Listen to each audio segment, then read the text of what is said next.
Khachapuri. It's a boat made of bread and filled with cheese.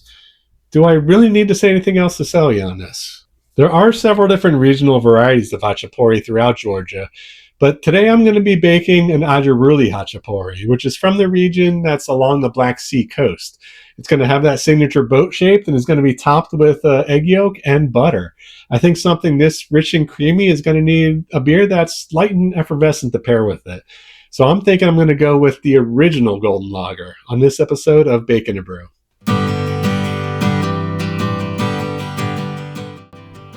Let's get started making our bread dough. I'm going to take 200 grams of bread flour and add 130 milliliters of milk.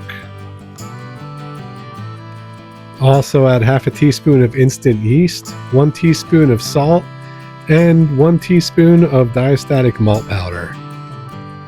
Diastatic malt powder contains enzymes which will break down the starches in the flour into simpler sugars, which will give the yeast something to feed on and assist in browning.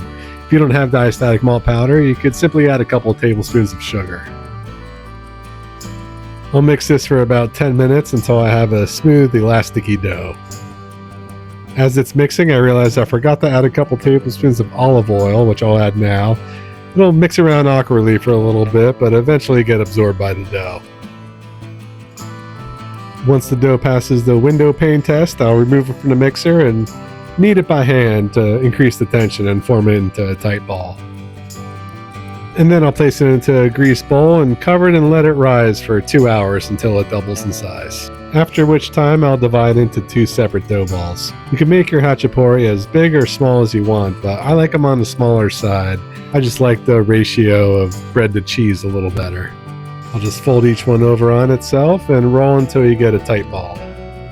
Then I'll place into individual greased bowls and let it rise for another 30 minutes.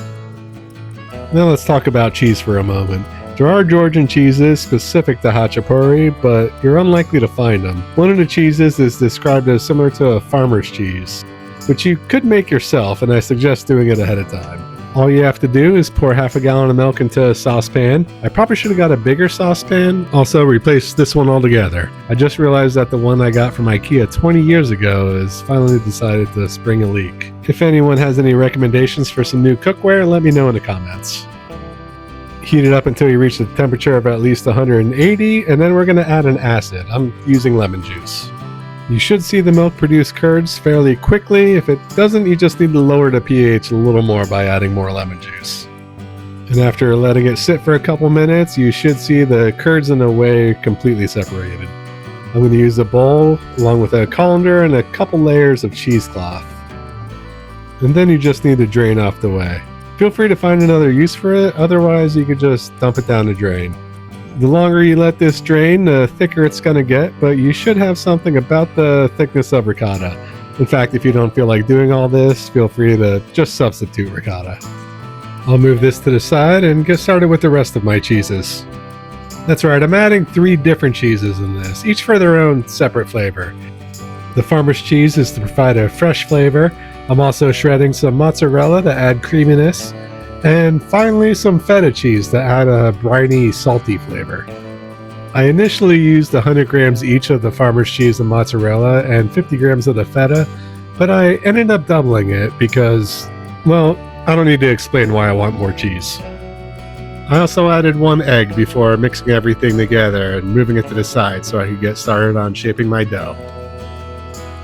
With each piece of dough, I'm going to roll it out into an elongated oval shape.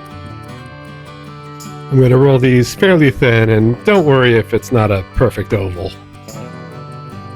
Now there are 2 separate ways to shape these.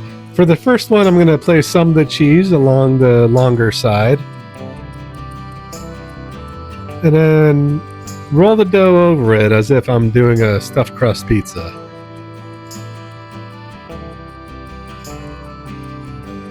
And then I'm going to pinch the 2 ends together, creating sort of a football shape. And now I'll just stretch it out a little more so that I could add even more cheese to the middle. And don't be shy about this, the cheese is kind of the point of Khachapuri. I'll lift this onto a parchment lined baking sheet and I'll show you the other way we could shape it. This time I'm going to place about half the cheese right on the middle. And I'll enclose it as if it's a big dumpling or a calzone. I want to make sure to pinch this together really good because this is actually going to be the bottom.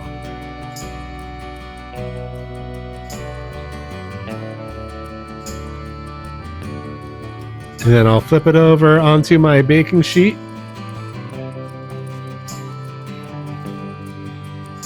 Then make a cut right through that top layer of dough.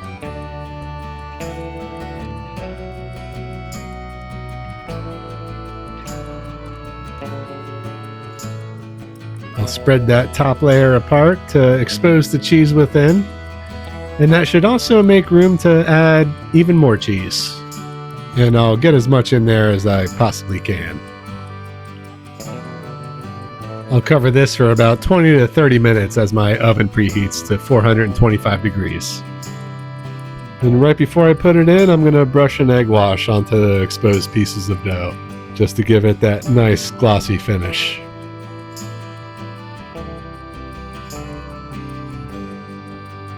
And into the oven at 425 for 15 minutes. After which time we're most of the way there, but there's one more critical step. I'm going to make a well in the center of that cheese, just to make room to add an egg yolk. I've tried adding a full egg, but I found that by the time the whites are cooked, the yolk is overdone and we want it to be runny. Back in the oven for 1 to 2 minutes, and once it's finished, I'm going to add butter to it and let the residual heat of the khachapuri melt the butter. I'll also add butter to the crust to give it a shine, and it's going to soften the crust a little bit too. Finally, I'll add some chopped parsley as garnish, probably less haphazardly than this because I'd like to see that bright yellow yolk. And there it is, Adjaruli Khachapuri, Georgian cheese bread with a soft buttery crust and runny egg yolk. Now to eat this, it's best to break off a piece of bread from the outside, break that egg yolk, and then mix it all up. And then just take a big scoop of that cheesy, eggy goodness.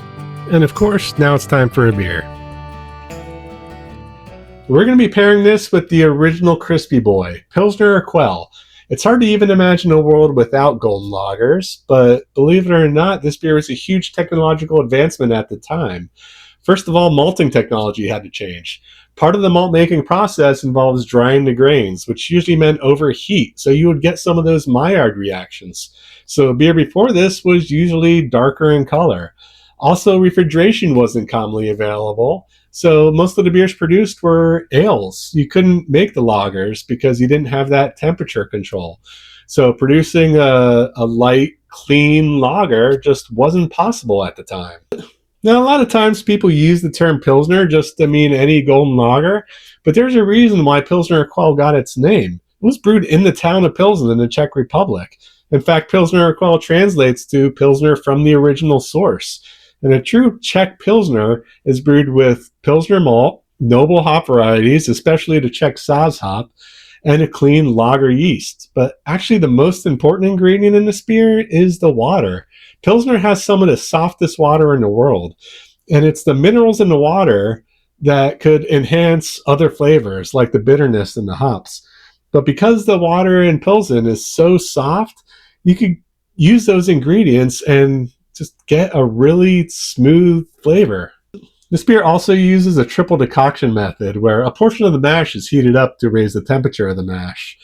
So that actually gives you some malt flavor, which helps pair with the bread without using any specialty malt varieties. But it's really the crisp effervescence that helps cut through the fat of that cheese, egg yolk, and of course the butter on top of the khachapuri.